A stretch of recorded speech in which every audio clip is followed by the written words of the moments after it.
So I am going to get us kick-started here.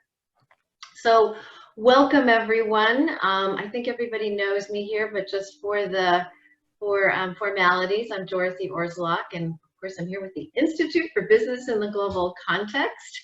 I'm so thrilled to have all of you joining us here for this virtual celebration of the Fletcher D-Prize. It's a poverty venture solution competition, and since 2014, this competition has been awarding Fletcher students and alums almost $100,000 to basically bring effective solutions that we know that work to alleviate poverty to actually people who need it.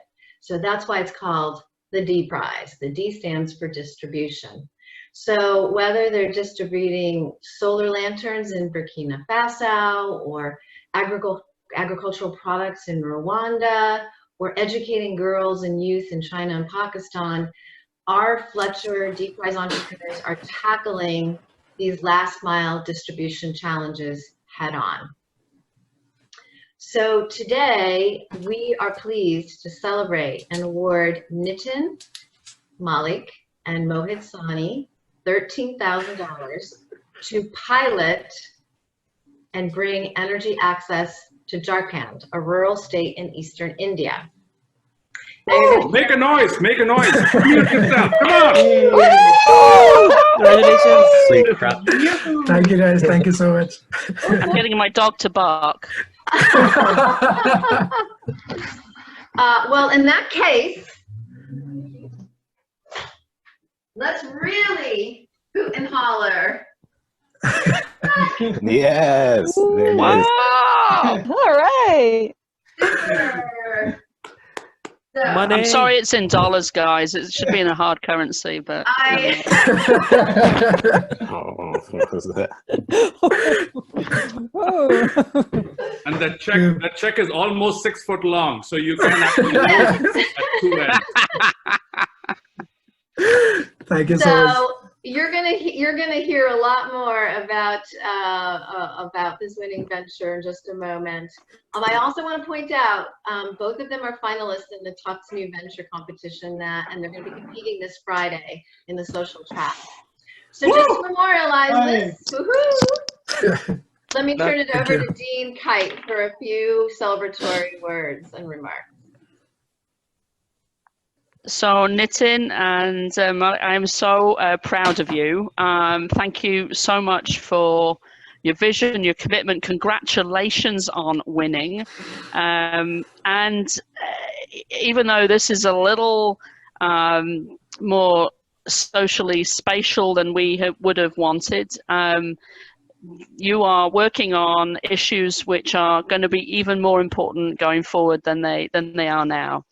The last mile was something that I worked on for many years before I came to Fletcher. I always thought about it as actually the first mile, because if you can solve the problems of distribution for the rural low-income people of Jharkhand, then you can actually build systems that work for everyone. And on the back end of this crisis, on the back end of this pandemic, we will need economies that work for everybody and work fairly and sustainably for everybody. I wish you every success in the world with this. I'll be there for you every step of the way, and if you want contacts or other ideas or whatever, you just reach out. You have the whole of the incredible team at IGBC behind you as well.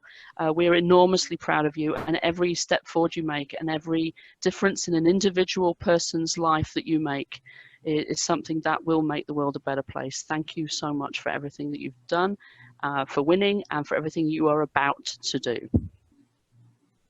Thank you so much for your kind words, Dean. Thank you. Thank you, Dean. Means a lot. Thank you, Dean Kite. Those are definitely words that I know are going to fuel you as you go into your pilot this summer. Let me turn it over to our Global Business Dean, Bhaskar Chakraborty, for some additional words of inspiration.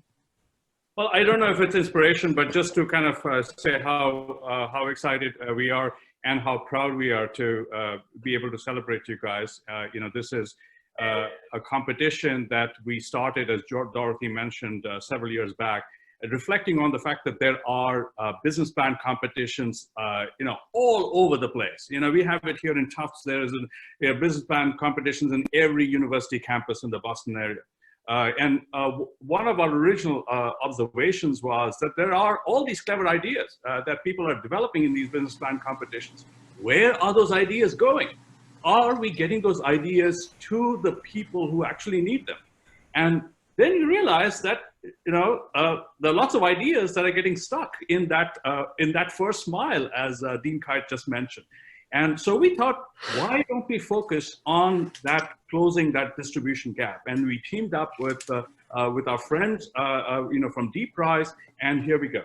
And of course, the first set of winners, if those of you who are around remember, they plan to get solar light to rural areas in Burkina Faso using bus networks. And then what happened was there was a civil war in Burkina Faso that disrupted everything except the bus networks. So we could get solar lights even in the middle of disruption.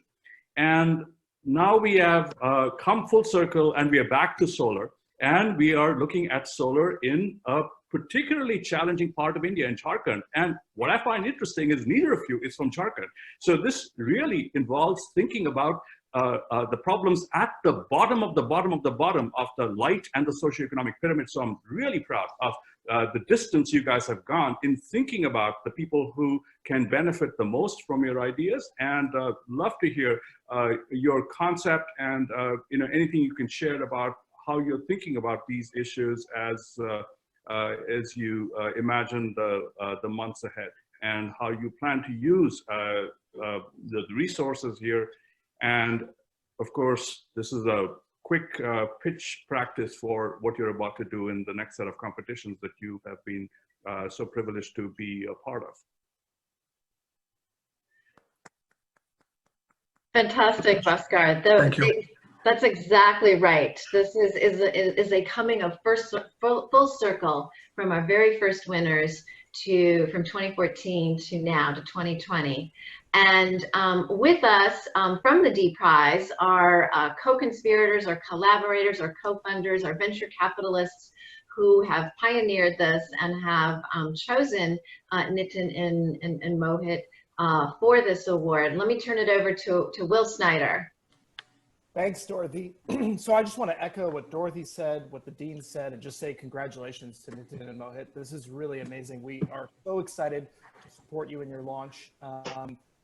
Just to give anyone who doesn't quite have a sense of what D-Prize is, a sense of who we are, I'm the operations lead. We are a social enterprise ourselves, and we are devoted to basically identifying proven poverty solutions, technologies and services that we know transform the lives of the poorest of the poor, and then finding ways to scale those solutions. And the way we do that is through these competitions where we find aspiring entrepreneurs with really dynamic plans to distribute proven poverty interventions. We've been working, I think this is our 7th winner with Fletcher, and we're so excited to continue this partnership and to continue to find amazing Fletcher students with ideas to distribute these proven poverty interventions. To talk a little bit about the journey for Nitin and Mohit, they applied for there's a first round competition of a 2-page concept note and resumes. They were invited to the second round, which involves a 10-page full proposal, and then a phone interview, and then actually several rounds of follow-up emails and questions. And so much about their proposal stood out from the very start. But I would say the #1 thing for D-Prize is finding teams that we believe in. And I think these two individuals as a team, they've known each other for a long time. Their experience working in microfinance and consulting, not just in India, but consulting in Nigeria and Uganda. Their CVs were incredibly impressive, but more than that was just their tenacity. I mean, in interviews, we got the impression that if we didn't make this award to them, they were going to do it no matter what. And I think that's a really powerful thing for us, to feel like we want to get on board with these leaders rather than us giving them permission to do this work. So I just want to say that, throughout the process, which was a really, it was a very smooth and exciting interview process, But it was really their tenacity as leaders that got them the award. So congratulations, guys. Thank you so much, Will. Thank you. Thank you, Will. Yeah. Well, so without further ado, let's hear from our winners. Let's hear from the both of them about the work they're about to embark on. This is also it's a 10-minute pitch that they're also going to be giving to the Tufts community and the Fletcher community on Friday. And we're encouraging all of you to come out and support them on Friday afternoon and evening for the awards ceremony. I will be pushing out that information. So Mohit, I'm turning over the baton to you to get us started. Tell us and inspire us by what you're... Yeah, thank you so much, Aditi. I hope you guys can see my screen. Yeah, okay. Yeah. Thank you so much. So yeah, what we are going to talk about is a result of the 6 months of hard work which we have done in collaboration with Dorothy, Marilyn, and Will, and the team from D-Prize. And we are excited to be the winner, of course, and going forward to 100K. So our story, the idea of thinking of this business came from what our real life experience is. So Nitin and I, we know each other for last 9 years, and we have our academic background in rural management, and then we did our consulting in a microfinance and financial inclusion space, and we used to travel a lot, especially in India and of course globally. And one of the common things which we found between the differentiating urban from rural is that in the rural areas, most people do not have access to reliable energy for a longer duration. And we thought that we brainstormed on that, and we found that it's both a function of a distribution problem as well as an innovation problem. And we plan to solve both the problems in different phases, and we'll talk about it. And the name Resonance Lab is basically that we resonate with the rural communities in India, and the lab comes from our spirit of innovating as we go ahead with our venture. And we are open to, as we learn, we are open to introduce more products and figure out how best we can do. So we plan to provide clean and reliable energy in rural India. That's our broad mission. So first, if we look at rural households, we can classify them under 4 categories based on the type of rooftops they have, the type of housing characteristics they have, and the type of assets they own, as well as their access to electricity. And we found that there are around 34% people in the rural India who have access to limited electricity, reliable electricity. They are connected to power grids, but they are not able to access electricity for a duration longer than 8 hours.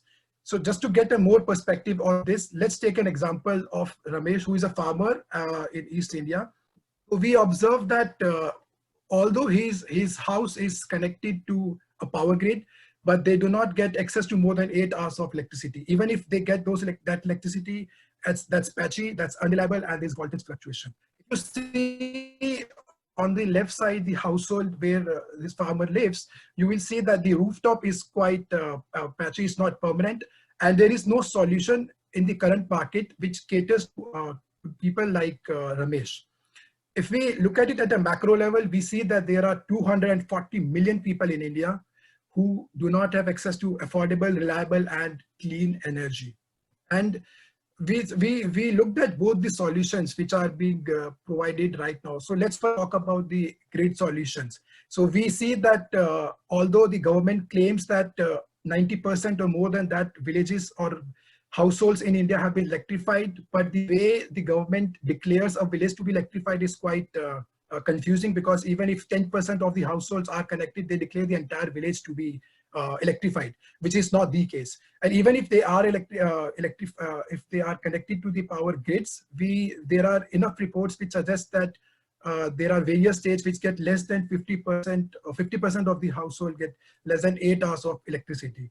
Then we move on to the off-grid solutions, and we see that even though there are a few players in India, but they are mostly focused in metro cities or in economically well-doing states in India, and we see that they are not penetrating in deep rural part, last mile geographies. Even if they are providing some products, the efficiency of those products are not as good as the customer would want, because various research suggests that customer, there is a demand for more energy, and the products which are being offered right now can only cater to 4 to 5 hours of their demand. And we then see that the products which are offered only includes LED lights and fans and mobile charging points, which is not sufficient for a customer in the rural geographies. Yeah. Thank you, Mohit, for giving us a brief about customer expectations. So our solution is a portable solar panel, which can be accommodated in different rooftop. And I would like to highlight the portability part of the solar panel because right now the problem which we face in rural areas is the panels.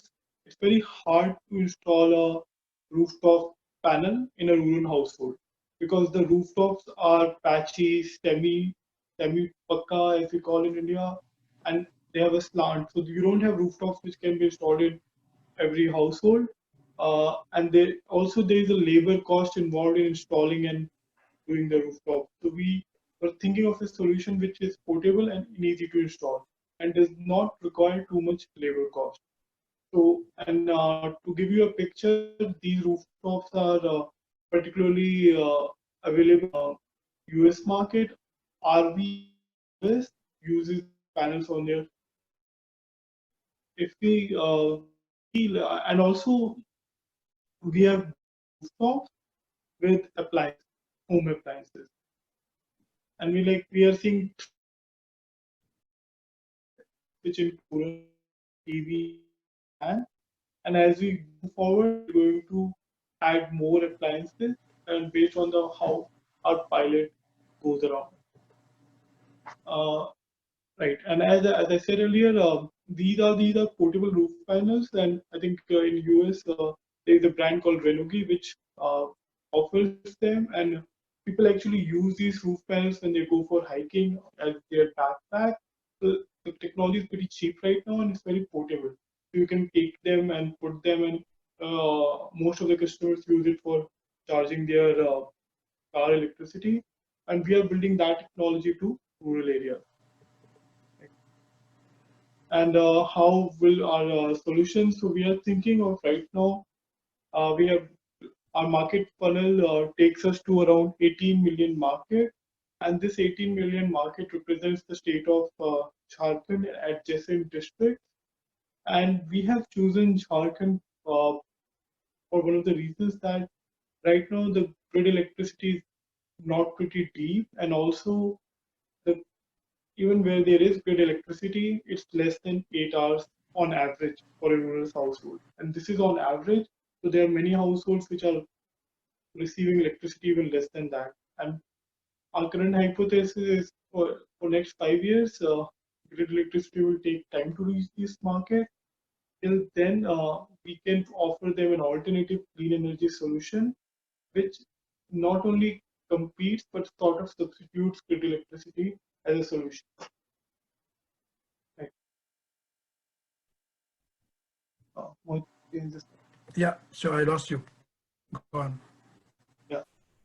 So how we are thinking about deploying our solution? The funding received from the D-Prize, we're going to use 3 off-the-shelf products and going to test our product market fit. These 3 products are a solar light, a solar fan, and a chargeable battery where you can charge your mobile phone. And this pilot is very critical because we want to test 2-3 assumptions. First is what kind of product fits with customers' profile. Second, we want to test if there is demand for more products. And third, we also want to test if there is a demand for just rooftop panels. So there might be some appliances which customer households which do not require products, they want just a rooftop panel because they already have appliances. So we want to test 4 assumptions using funding from D-Prize and do a rigorous customer research and distribute these products. And once we have done this pilot, we want to iterate and figure out and then build our business model. And that's where the tough 100K money comes into the picture, because we want to build a distribution model where we we will be sort of a state level aggregator in Jharkhand and working with the NGO. Right. So you see, we have already categorized our households just above ultra poor households, which have access to some electricity.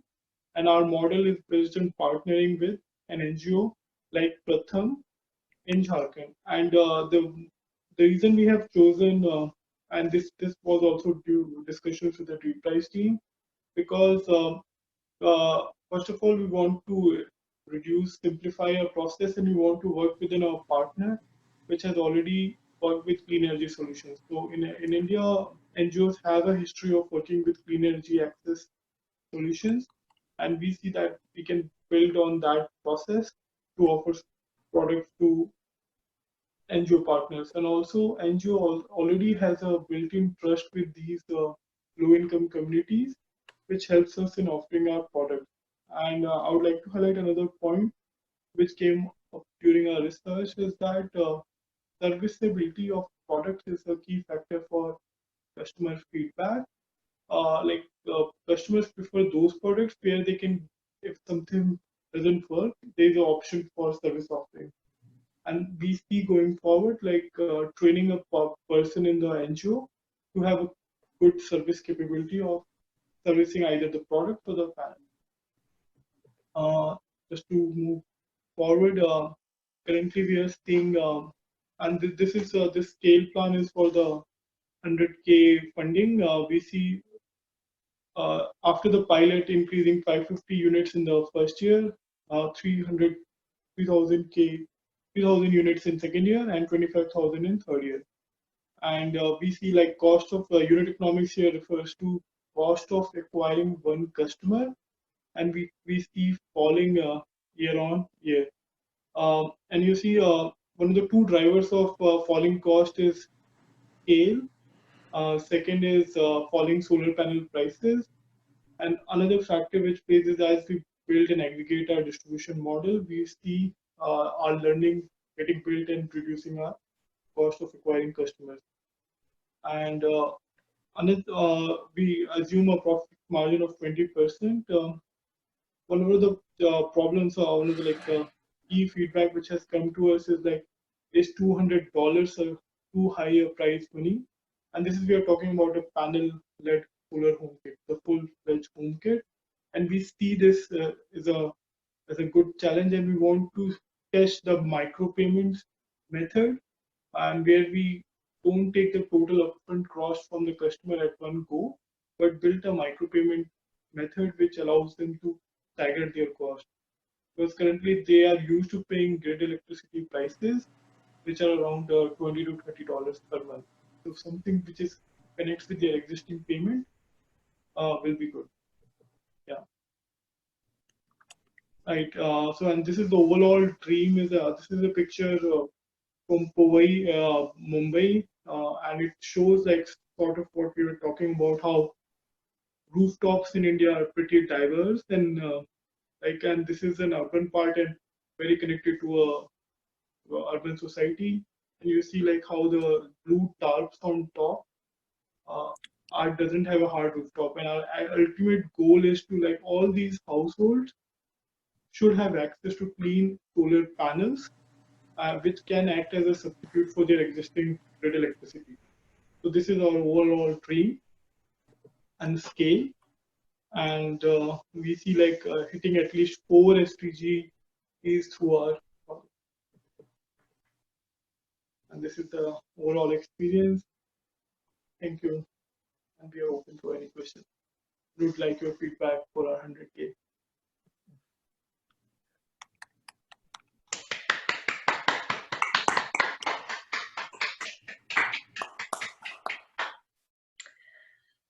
So we're open to, we've got a nice community here, so we're open to getting your questions by just raising your hands, and we'll call on you.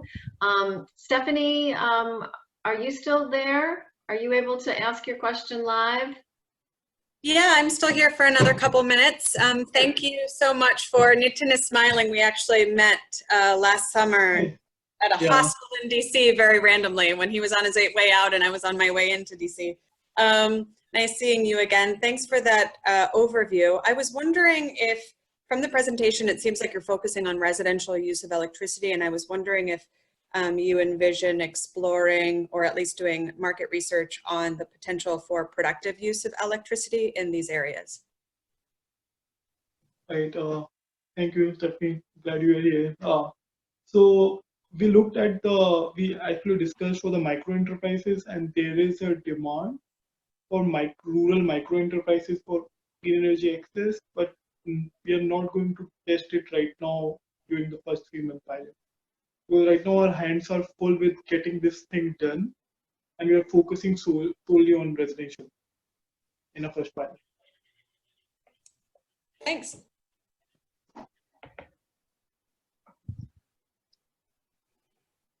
Yeah, who's there? Yes, who's there? Your hands. Yeah, It's mute. Yeah. yeah, sorry. I don't have any particular question. I just want to say that, I just want to extend my heartily congratulations to you and Nitin and all the team members like Dorothy, Madeline, Agnes, Professor Bhaskar, and Professor Rocky, who helped you to achieve this. And it just so you know that I'm really proud of you guys, and all the best for your venture in India. Yeah. Thank you so much, Udaya. You have always been our go-to guy, and yeah, inspiration for me. Thank you.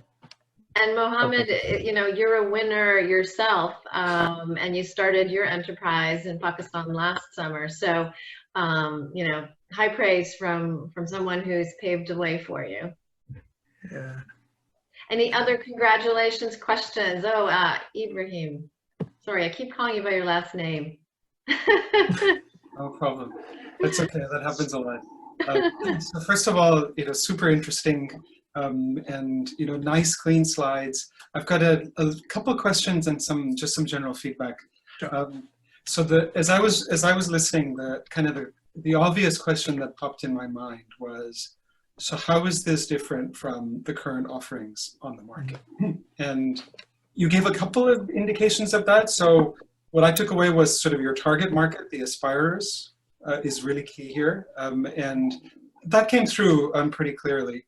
But in terms of the product and like the solar panel, as well as the products that get attached to it, this wasn't clear to me, right? So I was imagining in my mind a company called Solar Now, which you probably know, based in East Africa. And so they've got residential, they've got commercial, they've got, sort of to Stephanie's question, some productive use, they've got agricultural, and in their residential, they do attach their solar panels to products like lights, radios, small fridges, that sort of thing. And so I'm asking myself, how is this different? Is it the target market that's different? If so, say that. And you would be able to say, we're drawing from the experience of Solar Now and others and trying to address the need in this particular target market. Or is it something different about the product? Yeah. There doesn't need to be something different about the product, but I think you need to be clear about the differentiator here. Or is it something that you think you can actually scale in a way that nobody's done? I think that's the big question that was on my mind. And so I would have liked to know more about to give me confidence that you've done your research on the competitors and on the product offerings. And so the fact that this is portable, does that really matter? Or is that a key feature that is essential to this target market? Wasn't clear to me.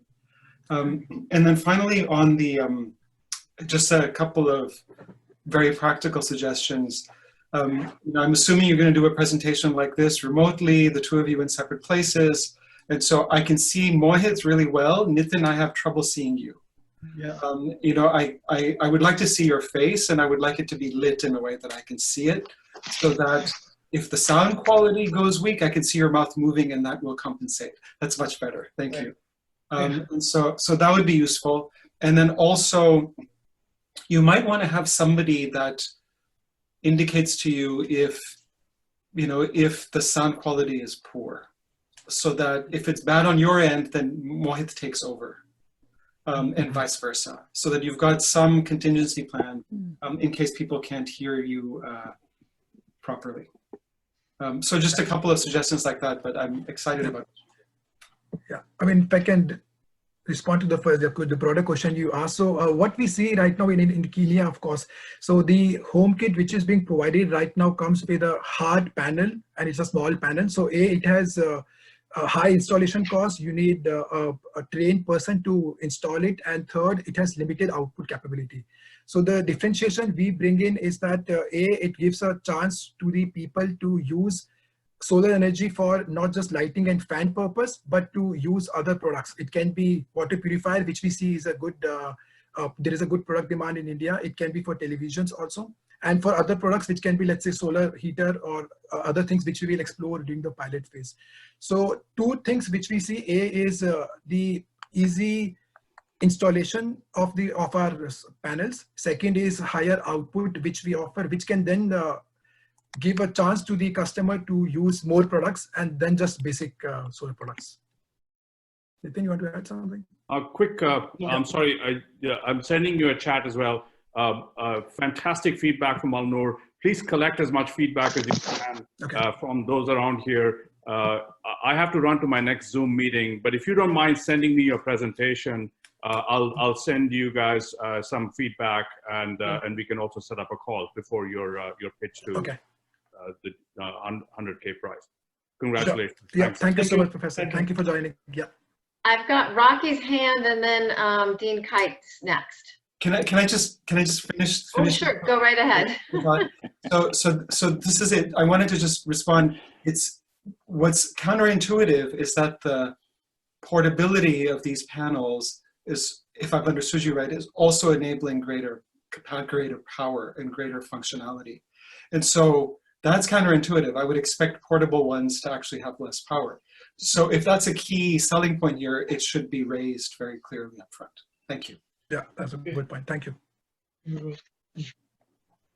Rocky. Very good. Thank you, Dorothy. I just wanted to echo everybody and say congratulations. I'm really proud of all of you for doing this. And like Bhaskar, I'd be happy to give you pointers on your presentation. So send me an email and we can schedule a call between now and Friday. And I'd be happy to run through the pitch with you all again. I thought it was very good. My question is, and I think you could have an answer for this ready for the Tufts 100K, which is, how has the coronavirus lockdown in India disrupted your game plan, and what's your kind of planning, like what are your contingency plans for still executing on the idea? But I just wanted to again say congratulations and good luck, and we are 100% behind you. Thank you. Thank you so much. Thank you. Thank you. Dean Kite.